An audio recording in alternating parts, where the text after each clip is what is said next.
have already been here talking for almost an hour. No, about an hour.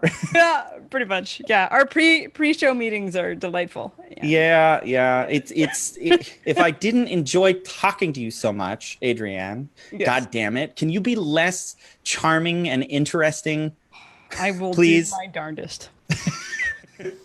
Oh, it's a race. It's a race.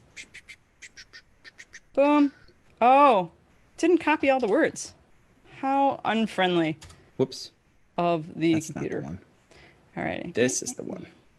These are the noises that we make when we try to push buttons and be engaging at the same Share time. now. It has been shared to my timeline.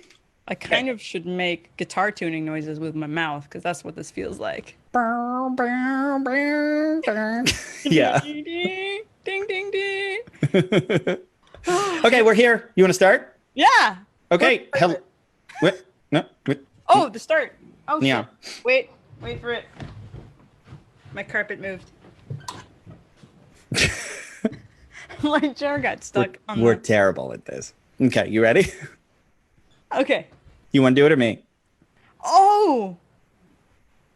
This is like Hey the there. beginning. Oh, I was just going to go. You were gonna go? Then I was going you go. to. You ready? You go. Oh, me? Okay, I'll go. Okay. Wait, he'll just keep calling me. Okay, I'll go. He'll go. I'll go.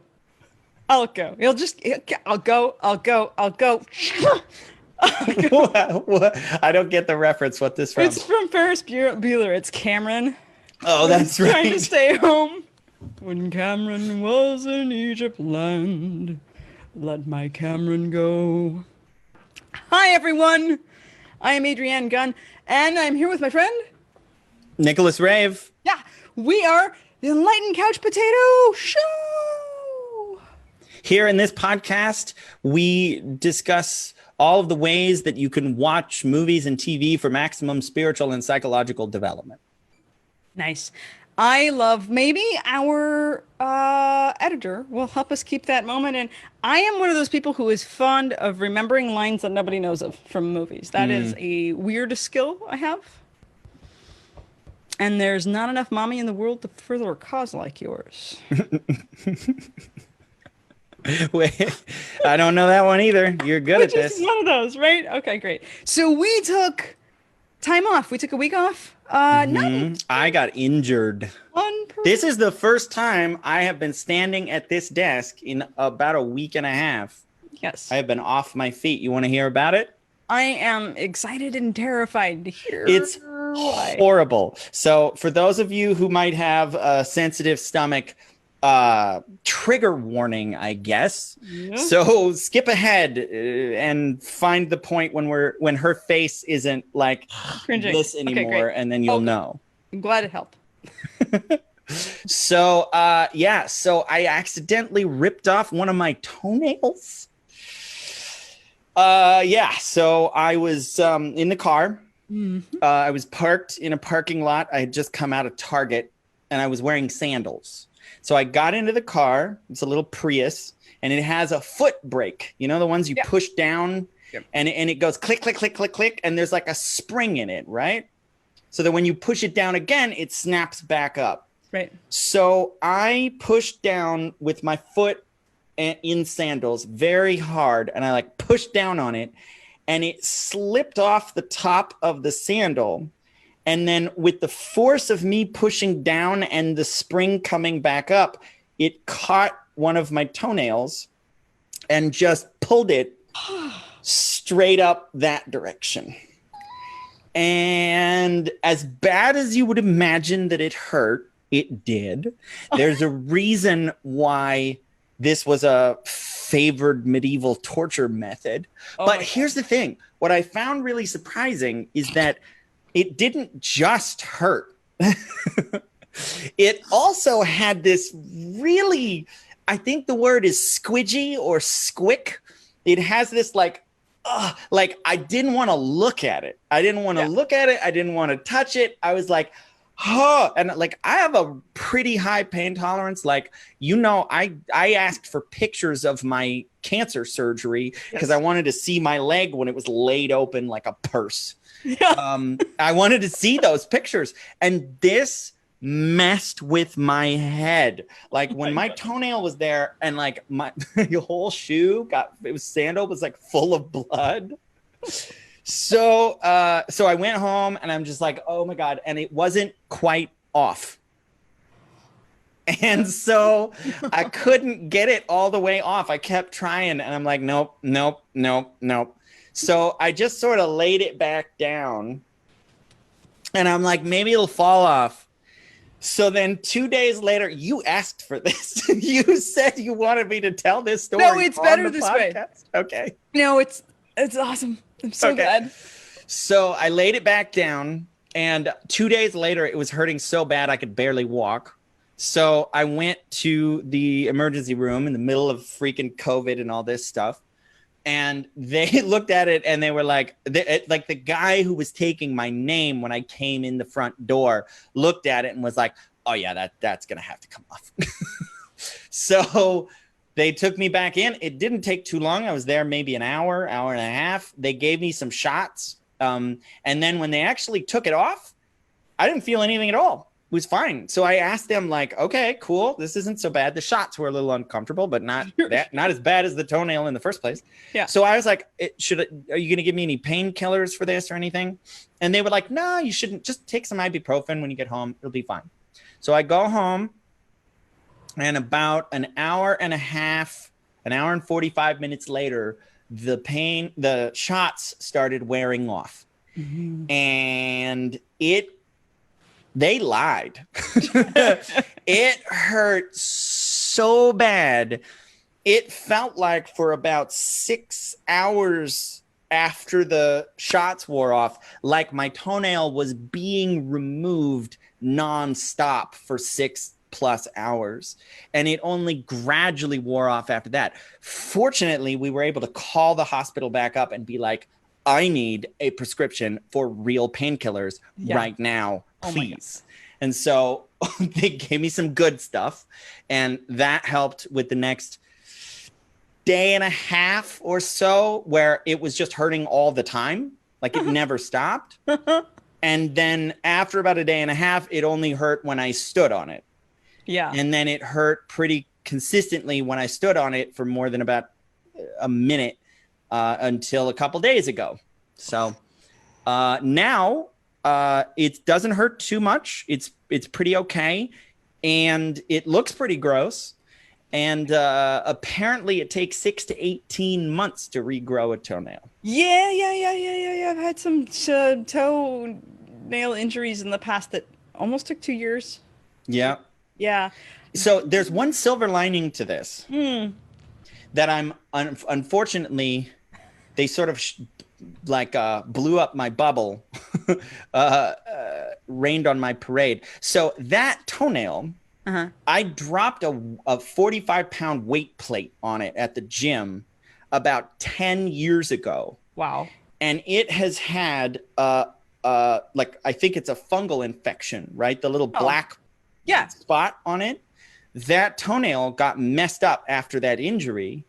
And it had never recovered. So of all the toenails I could lose, right, that one was already kind of messed up. And I immediately thought, hey, well, now that the toenail's gone, I'm sure that infection will go away. So the freaking doctor who came in and took the toenail off was like, oh yeah, no, that actually grows in the cuticle and it probably won't go away. When your toenail grows back, it'll probably still be there 2 years from now. And they said the only stuff you can do to get rid of that infection is so bad for your liver that they have to do weekly checks, blood tests to make sure it's not killing you. And it's not even that effective. So you can't get rid of that shit. Like there's nothing you can do, apparently. So I'm still fingers crossed or toes crossed that that it will go away anyway, just because it got some air and I don't know, hopefully. Oh my God. I'm rubbing a lot of antibacterial stuff on it right now. That sounds awful. I get teased a lot that I don't, so I'm very protective. Like I have like a very active physical kid. And as a teenager and young person, I stopped wearing sandals and always wear shoes or boots.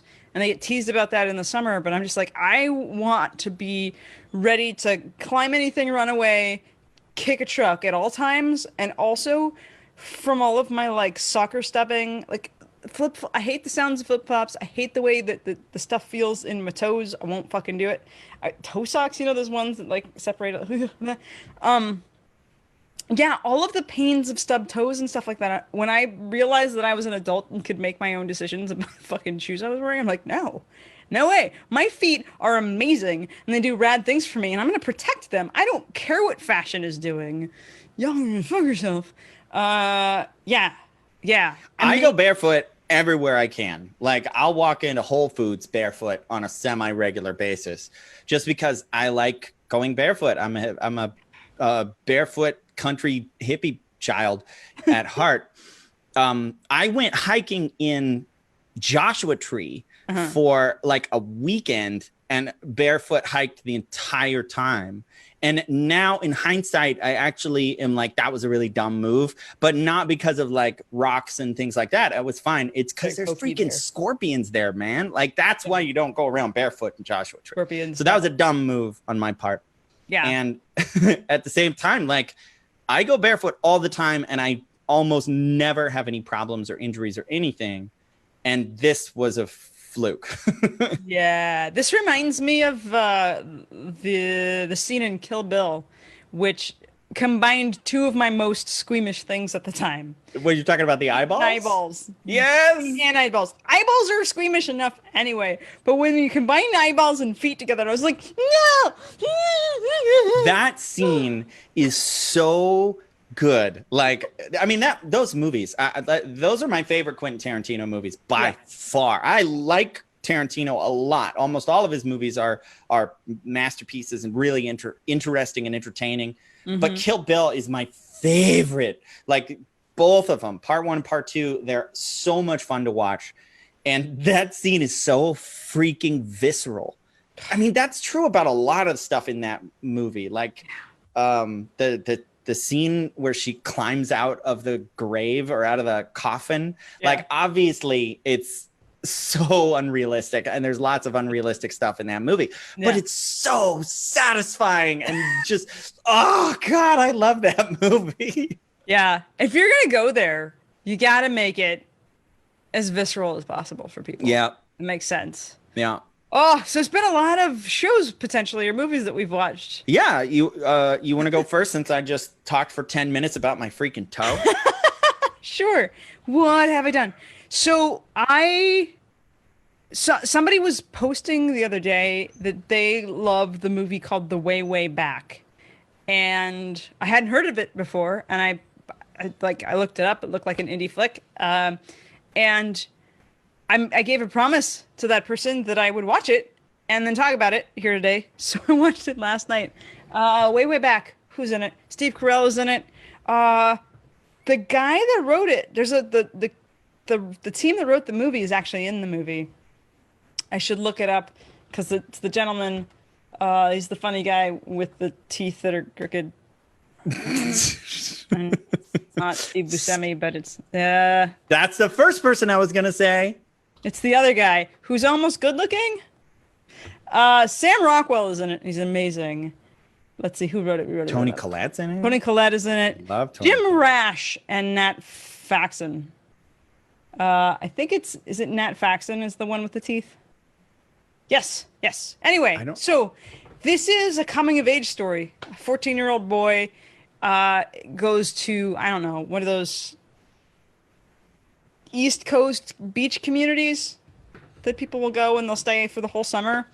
And he ends up wandering off and getting a job at this water park where Sam Rockwell becomes this like rad father figure dude to this kid because Steve Carell is the like stepdad or trying to be the stepdad. And Steve Carell is beautifully tan in this movie. Sexy, almost sexy-ish, which is weird for Steve. Also kind of kind of an ass. Mm. In an understandable, I've met this guy several times over kind of way. Well, Steve Carell is such a good actor. So his ability to go from being like totally likable and like relatable character to being an asshole, like that doesn't shock me at all. Yeah. Well, and he's not so clearly. He's just got stuff he's working through, but he's playing. He's playing. He does it well. He does it well. I love Sam Rockwell too, by the way. God. I love him. He's so good in this. I nearly when I was 15, I worked at a snack bar of a roller skating rink, and then outside of the roller skater rink was this amusement park, and I started writing a Carney story, like an amusement park, like employee over the summer, like love story. Maybe I did it while I was working there, so it may have been 15 or 16. I may have done that 2 summers. I started writing this story, and so watching this movie reminded me of like some of my very favorite movies, or maybe all of my favorite movies are coming of age stories, whether the person's 47 or not, or 14, you know, like there's all some sort of like coming of a new age of like growing up.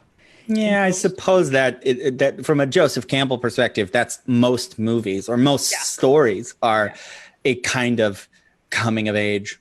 But some of my super favorite ones are the young boy figuring out how to grow into himself and his confidence and his personality and sort of shine. And it reminds me of Stealing Home, which is one of my favorite movies. It's one of those. I mean, there are tons of like adolescents growing up stories. You know, another parallel between our random ass weird background. Yeah. I worked at a theme park myself. Have I told you this? I don't think you did. No. I worked at a theme park that nobody in the world has heard of, but everyone in Utah has heard of. It's called Lagoon Theme Park. I don't even know if it's there anymore, but it was around for a long time. And I got hired to be part of they had shows. It was I think there was a water park, but then it was like roller coasters and stuff. And they had like a pop music show where it was like 4 dudes dancing and singing contemporary music. And then they had like a show tunes show. They had a 1960s show. Then they had a big Halloween bash where everybody came together and did different shows. And good professional, like young singer, dancer, actor types. Totally. And most of them were young. And I was in one of the shows, and then I did sound for the other one. So that most of the time that I was there, I was doing sound because I didn't do very well in the audition. But once I got there, I ended up getting to sing in some stuff. But nice. So Carney life. It's a weird thing, isn't it? It is. Yeah. I love where they went with it. Because a lot of the movies that do the Carney life, they go dark. They go very dark with it. Instead of just quirky. Yeah. Yeah. I think the like Festival Carney, maybe I'll go purposely watch some of them or catch up on some of those movies because there's a bunch of different like amusement parks. What's the one? There's one with Jesse Eisenberg. Do you know what I'm talking about? Typing the name. I'm gonna see if I can get there first. Whoa, it's a race. It's a race. I've said that twice. Man, he's Adventureland. Yeah, have I watched it? Which is funny because it came out like the same year as Zombieland, and they are very different movies. Right. That's weird. For some reason, Adventureland is not coming up on this list I'm looking at. Adventureland is Jesse Eisenberg, Kristen Stewart, Ryan Reynolds. Yeah, and he literally works at a carnival games place. I think I have seen that one. Yeah. I don't know if it fits the coming of age model, but it definitely does the Carney thing. So yeah, Carney offensive, or like if I identify as a Carney, am I still not allowed to use that word? I don't know. Shoot. Yeah, and I don't know if it's different if you're like, I mean, there are different sects of like like to be in the like theater troupe. Right. Yeah, maybe I didn't Carnival count. is, like, I might not have been very like different. maybe I'm not a real carny. But wait, hold on. But before the shows started, I got there like 2 weeks early. Yeah. Before the show started, I worked on some of the rides. Oh, you're so Like- carny. Yeah. Like ticket taking, full on. Yep. It was a clean up go-kart ride. Less fun at go-kart. Good for you. Yeah. The one other thing I will say that is particularly interesting about Lagoon is that there's theme parks, and then there's a theme park in freaking Utah. Mm-hmm. And one of the things I've always said about my time there is you don't understand what 9 out of 10 people in the Salt Lake area are Mormon means until you go there and you're sitting watching people get in lines, and you can pick the 1 out of 10 out of the line and be like, clean cut, well-dressed, khaki pants, look like a Gap ad. And then one of them is like spiky hair, spikes on their collar around their neck. And like, they're like, I'm not Mormon, just to be clear. Like everybody walks around. Oh boy. I had a lot of time to think for 2 weeks while I was sitting there. That makes a lot of sense. Like, how do you viscerally and definitively state, yes, like, not for sure. Mormon? Yeah, well, my sister was the costume designer for all the shows too. Yeah. And a number of the people who worked there were also in drag shows in Salt Lake. And I remember, I don't know if I'm supposed to say this. I remember I was 15 when I worked there, 15, 16, I think, because I don't think I could drive. And I remember getting to go to one of the drag shows in a gay club that was like, I'm not supposed to be in there. And like, that was the first time I ever got groped. We're like walking through there and like, holy shit, I'm a piece of meat. It was super fun though. I got to hang out with all the drag queens backstage and like, it was great. That reminds me of a very short-lived game that I used to play in 1999, 2000. When I would go to gay clubs, called "Who's Touching My Butt?" Yep. Which I don't know. I haven't been to gay clubs in a very, very long time, maybe 2 decades. And who's touching my butt? It's like there's so much that back in the day, back in the 90s, the world was different than it is now. Some of the excitement about being in the club is like looking at people and touching people, and maybe you're gonna hook up and who's gonna whatever, and everybody smells nice and looks good and whatever. And so, but there are these places where you have to like squeeze past because traffic is going in different directions because buildings aren't necessarily made that well, and there's only a couple places to be. So I would just sort of like grab butts, just for like in any particular direction. I wasn't that discerning. The game was just to see, like, secretly, like pickpocketing, but picking? No. But picking. But to just like be discreet and then like pop somebody in the butt or something, and then watch people look at each other and then make, oh, was it you? It's like, oh, and like see if it worked out, or see if they thought it was me, or whatever the heck happened. It was my game called Who's Touching My Butt. I think a lot of people still play that game. I know. Like, even though it's not the 90s anymore. You and I don't go to those kind of clubs, but I think they're still around. Maybe they do. I don't know. I guess I'll ask around. It'll be a new thing to talk about. Yeah. I think there's a whole bunch of people who are like, oh no, that's why I go to the club. Yeah, I'll send some signal messages. Mm-hmm. Okay. Does this still happen? All right. My turn for a movie? Sure. So I have two that popped into my head right away that I could comment on. Yeah. I'm sorry that we keep coming back to Jim Carrey. It's cool. I really don't try to do this to you, but that's what I ended up watching. So technically, there's actually two movies here. We watched. Faye and I finally sat down and watched the documentary, the Andy and me, or me and Andy, or whatever. And oh my God, second time, I still love it. I still thought it was so profound. And I got a lot more out of it the second time, and so did she. And she's going through a process right now of changing her name. And her birth name is Lindsay, and she's now changing her name to Faye. And it's intentionally about an identity change. Like, who am I? Who is Faye? Who is Lindsay? What am I doing here? And the movie is about this idea that if you pretended to be someone else, and you were so good at pretending to be that person, and you did it for a really long time, such that you forgot the person who you were before.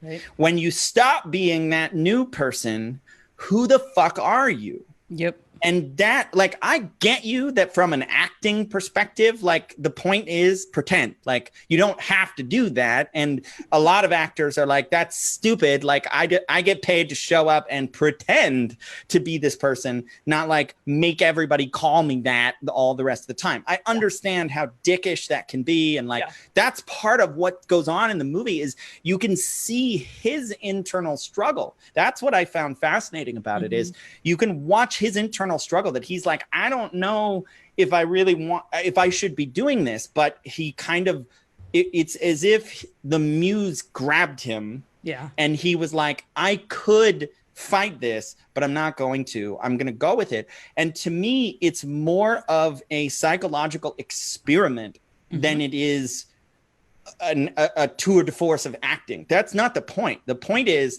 he was trying to break his brain. And he had the inspiration to do that. And that's what I find fascinating about it. Part of your argument before has been like, it's sort of like non-consensual scening. So to be clear, I like Jim Carrey and I like his movies. What I don't like is the way that people celebrate many of his choices without specifically knowing what's going on. I don't like method acting. And he gets celebrated. A lot of people get celebrated for method acting, and I think that's non-consensual. Yeah. Generally, when people... I don't think he's ever done that except in that movie. No, I don't think that's the first time. I don't think that's the first time. But he get like... When people are celebrated for method acting, or when there are instances where he is triggered and doing things that I think cross a boundary and a line. Right, you've talked about him personally. I get upset with how people celebrate him without being open to the conversation about whether that's worth celebrating. I get upset with the culture around Jim Carrey and not him specifically. Well, I guess I feel like I'm kind of doing that, but maybe I'm not. Maybe I'm asking questions, and I maybe from your perspective I am seeing it in a more balanced way. I don't know.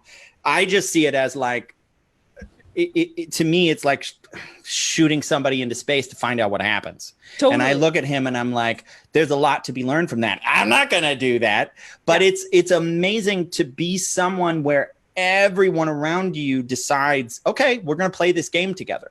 Like, that's some weird ass role playing shit for 9 months of making that movie. And like, what does that do to a person? That's fascinating to me. So anyway, that's not the movie I wanted to talk about. So we also watched one of my favorite Jim Carrey movies, not one of his more popular ones, Cable Guy. Oh, wow. Yeah, blast from the past because Faye had never seen it. Damn. So Ben Stiller directed that movie. Not a lot of people know that.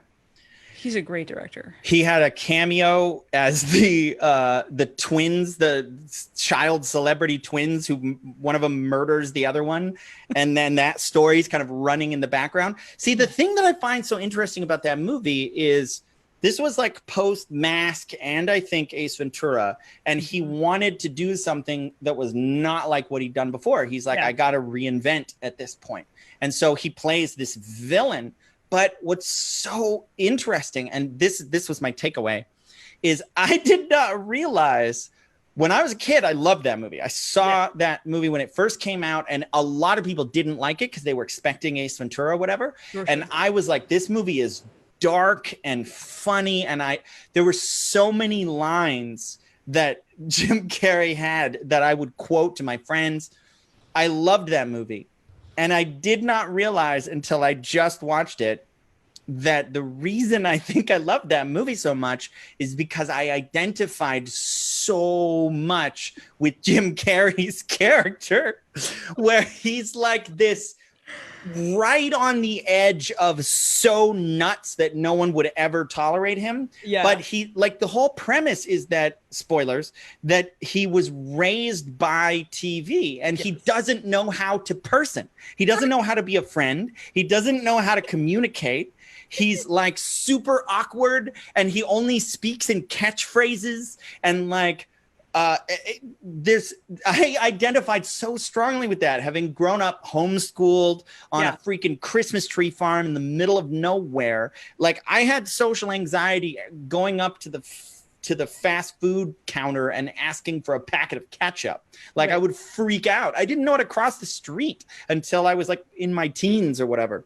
I'd seen it in movies. I was a country boy and like learning how to be a normal person. I still don't feel like I am at all. Yeah. I just feel like I've learned how to be more congruent and comfortable with me, which I think is really the like path anyway. But I did not realize this is that value of rewatching stuff that you used to love, right? Mm-hmm. Why did I like it? Because I felt that nuts. I felt like I was that guy who's like, I'm trying to be your friend, but I keep doing stuff that's like way too much or like getting offended by the wrong thing or saying the wrong thing. It's over the top. His performance is over the top because it's freaking Jim Carrey. I mean, he doesn't always do that, but he can. Yeah. But to me, it's very authentic. Mm-hmm. Like you watch it and you're like, oh, that's almost a real person, which is saying something for like Ace Ventura is not a real person, obviously. Yeah. Like that's a character over the top. That's like the extreme. It's the shadow version of the Rosie O'Donnell. Like back in '95, Rosie O'Donnell gets this talk show and she, like us, watched a fuck ton of television. And so how she was relating with everybody was about all these like TV shows she'd memorized and watched, and she was just raised by television.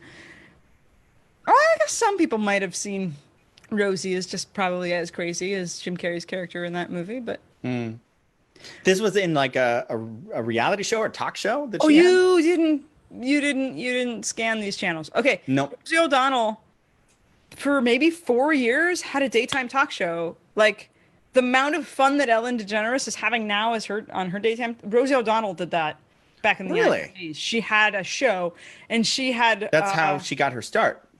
Well, she was a comedian first. She was a stand-up comedian. But I mean, that's how she like broke through. Like, yeah, she was. I don't know. Was she as popular as Oprah? Was she right before Oprah? Something. Yeah. It was a big fucking deal. The Rosie O'Donnell show. I do remember the show. I just don't think I ever saw it. Yeah, obsessively like TV trivia, knows everything about all the actors and people who would come play with her on the show and that sort of thing.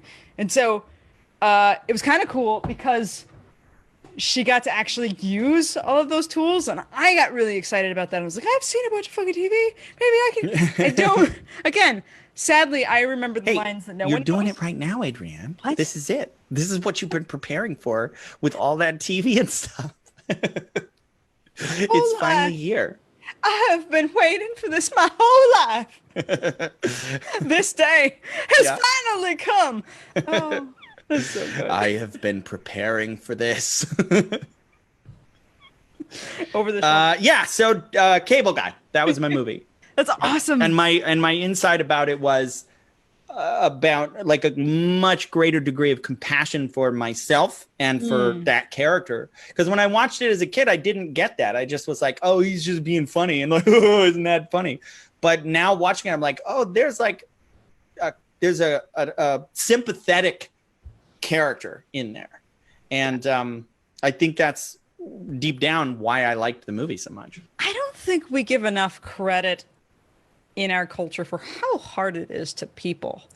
Most of my favorite movies are the indie flicks where there's the awkward. I mean, this one I watched the way back.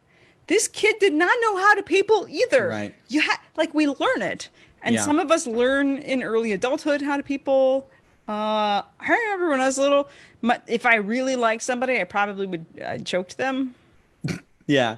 Calvin and Hobbes was a really big deal to me growing up. Yeah. And I identified extremely deeply with Calvin as well, who definitely felt like someone who was like in his own world. Yeah, his friend's a stuffed dog. I mean, Yeah. a real dog, a totally real dog that Tiger. It's a tiger. Tiger? Yeah. That's Hobbes not is a a dog? tiger. Well, shoot. I don't know who you're thinking of, but Calvin and Who Hobbes. hides You a think- tiger that hides himself as a stuffed thing when people are around? Yeah. Are you thinking of Snoopy? No, I just, I guess it looks like a cat face in my head when I look back. Just like long, I don't know why I thought it was a dog. Cool, tigers are fun. Your turn? Yeah. You got a second thing to talk about? So I started watching Watchmen. We can talk about that different later.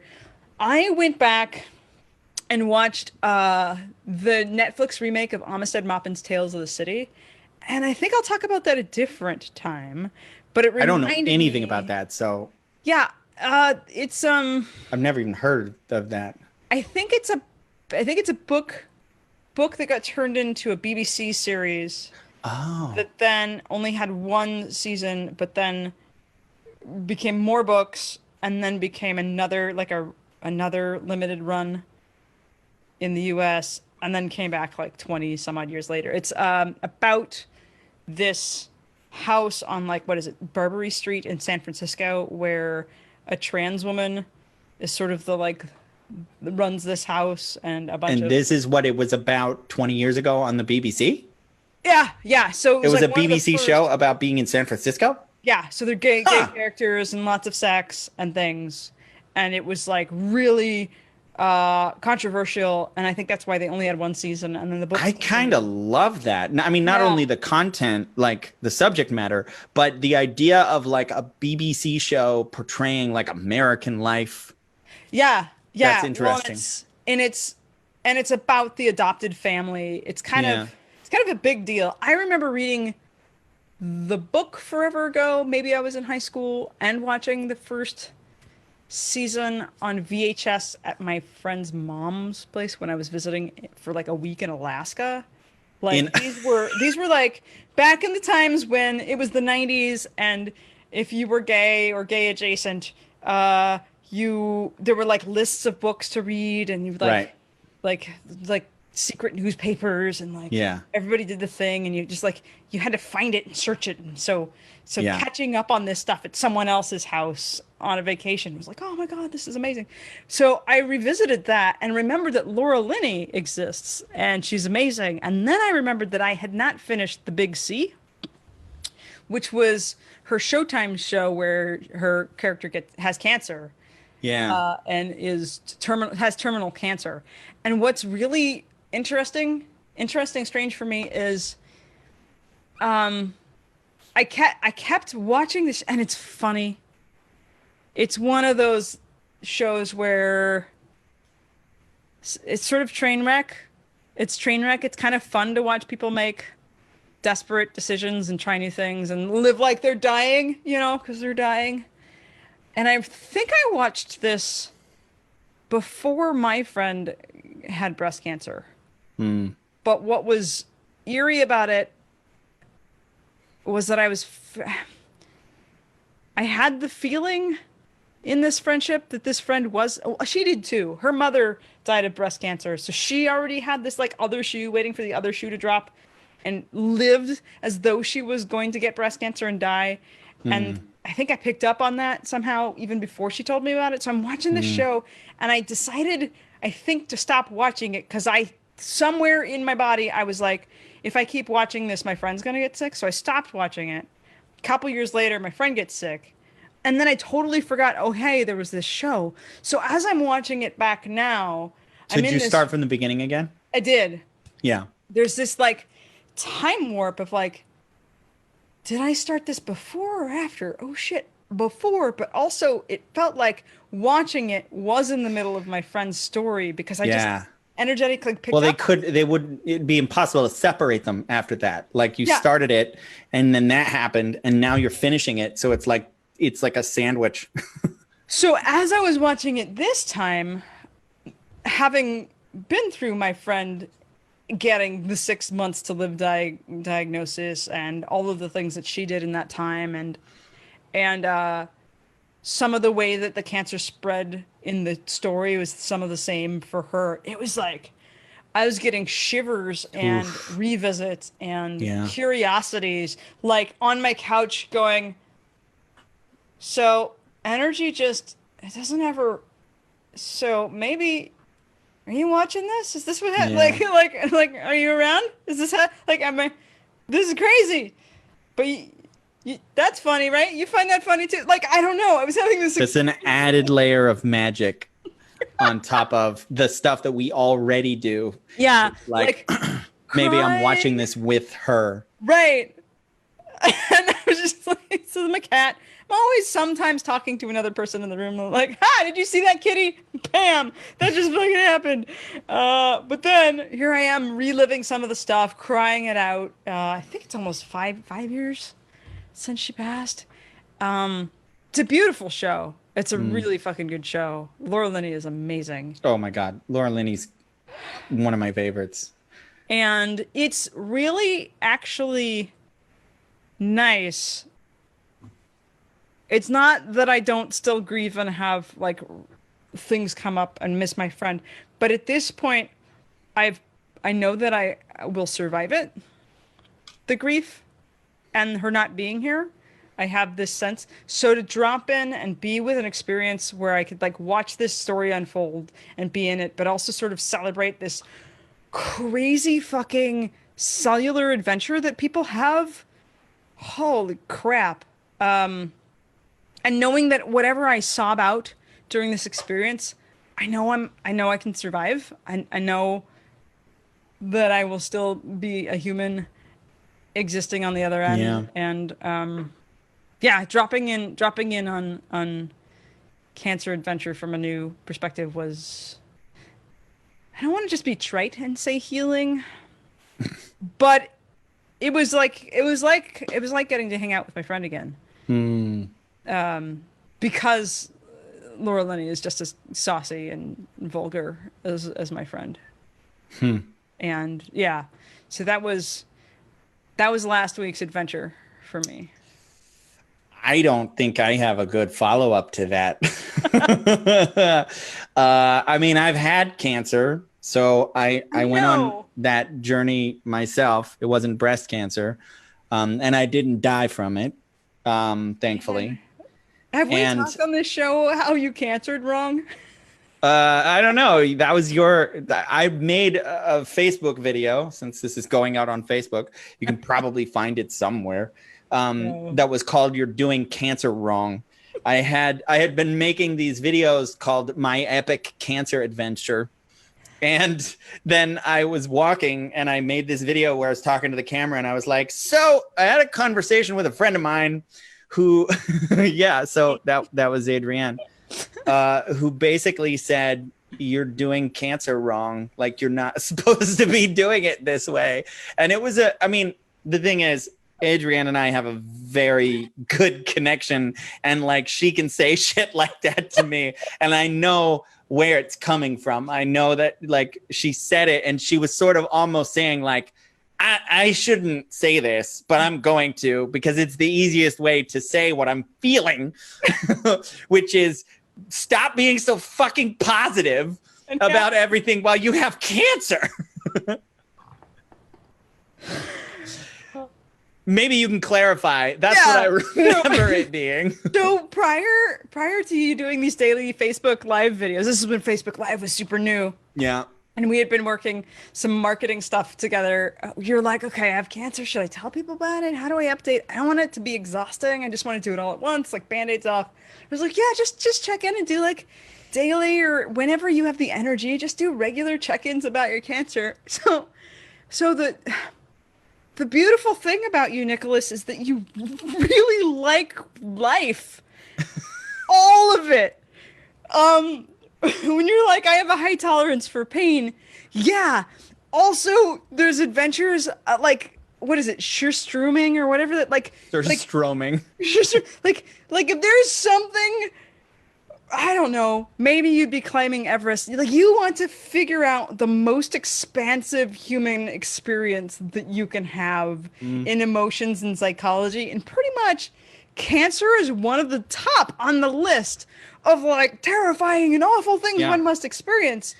And so I think on some level, awful became great, but it was just fascinating. But then you were actually having these mind-blowing, deeply like gratitude and gratifying experiences. And I'm just like, dude is happier than I've been like ever. And I kind of want to punch him in the face right now. Well, the topic of the video that was called "You're Doing Cancer Wrong" was about me going, am I bypassing right now? Like I was honestly checking constantly because I was like, I thought this was supposed to suck. Like, it was a big validation for me, frankly. And thank you for saying all those kind words. Yeah. It was a very validating experience to me to face what most people would call a real challenge. Like I've had some difficulty in my life, but for the most part, I've been fine, you know? Mm-hmm. I've had a pretty good life. I wasn't like horribly abused as a child. I was never homeless.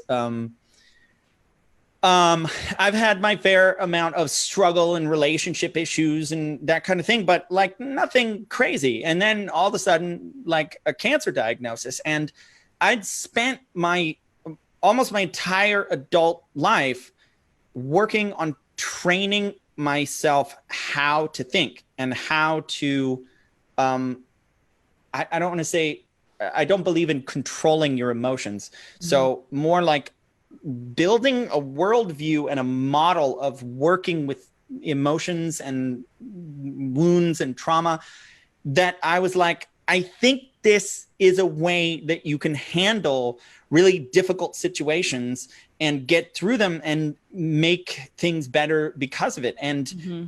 that was a crazy validating experience. I did come out of it going, shit, I think this stuff works. I think the stuff that you and I try really hard to learn and install and share with the rest of the world, I think it works. It wasn't easy, and I was honest about that as much as I could be.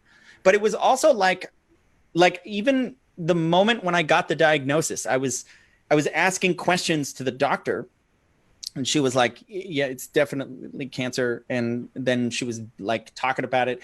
And like I was asking questions. And she, at one point, she kind of looked at me and she was like, you seem abnormally calm right now. And I was like, well, when I think panicking will help, I'll give it a shot. And she laughed. And then later that day, I called my sister and I told her what was going on. And the day it happened, she said the same thing you did. She's like, no, you can't be fucking positive about this. Like, stop it. And then maybe it wasn't that day. Maybe it was like a couple days later. But you weren't the first person to say, like, what the hell is wrong with you?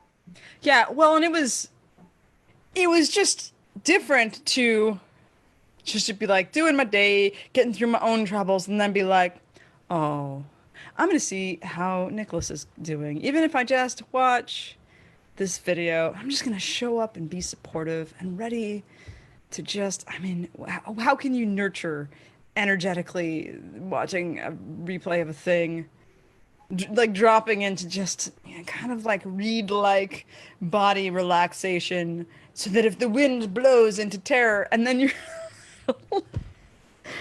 sharing just like, oh, and this other thing, nah, whoa. And I'm just like, what? Like, just so startling to where I'd asked my nervous system to get to. I'm like, wait, I'm supposed to get to joy from here?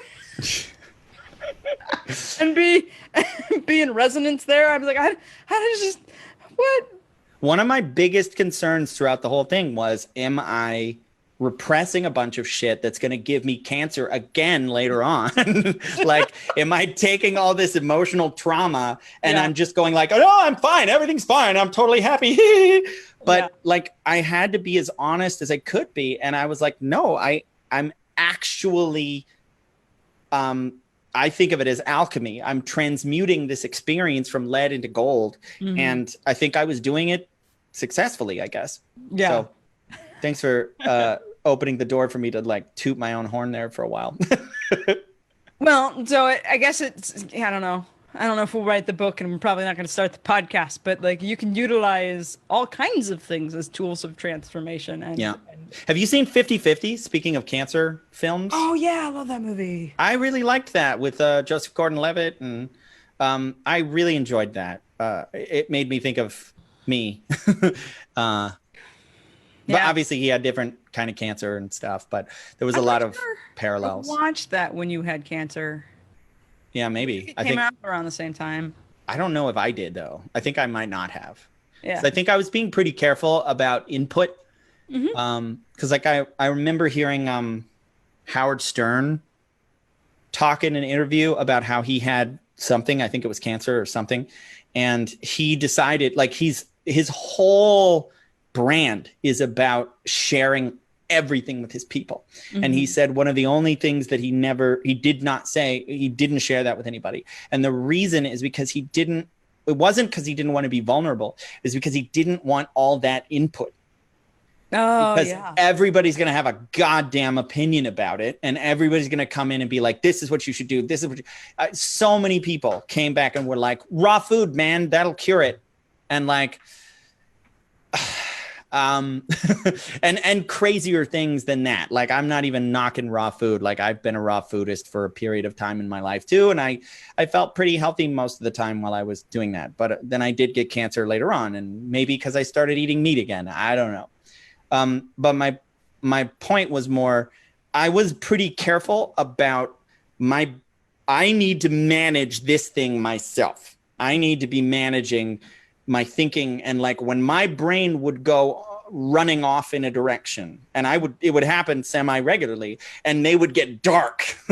And I'm like, that's all just me. I don't need other people being like, oh, you know what happened to my grandmother when she got cancer? I know they say 95%, like, but in her case, she was in the 5%. So maybe you're going to be in the 5%. And I'm like, So, I don't think I watched 50-50 because of that. That makes sense. Yeah. I think I watched it afterwards.